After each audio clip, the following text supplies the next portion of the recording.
ఇటీవలే రిలీజ్ అయిన కుటుంబ ప్రేమ కథా చిత్రం ఫిదా. ప్రస్తుతానికి ఈ సినిమా కూల్ గా ఉంటూనే థియేటర్లలో దుమ్ము రేపుతోంది. విజయవంతంగా ప్రదర్శించబడుతున్న ఫిదా రానున్న రోజుల్లో సంచలనాలు సృష్టించనుందని పరిశీలకులు అంటున్నారు. ఇక ఫిదా హీరోయిన్ ఒక ఇంటర్వ్యూలో మాట్లాడుతూ తనకు లవ్ పట్ల ఉన్న అభిప్రాయం వ్యక్తం చేసింది. మీడియా వారు అడిగిన ప్రశ్నలకు సమాధానం చెప్పిన సాయి పల్లవి ప్రేమ టాపిక్ దగ్గరికి వచ్చేసరికి కొంచెం జాగ్రత్తగా మాట్లాడింది. మిమ్మల్ని ఎవరైనా ఇప్పటి వరకు ప్రపోజ్ చేశారా అని అడిగిన ప్రశ్నకు సిగ్గుపడుతూ మాట్లాడింది.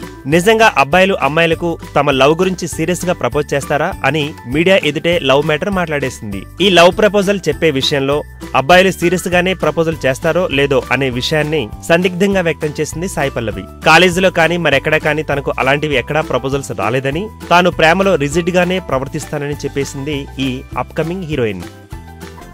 ఈ వీడియో గనుక మీకు నచ్చినట్టయితే లైక్ చేయండి, షేర్ చేయండి, సబ్స్క్రైబ్ చేసుకోండి.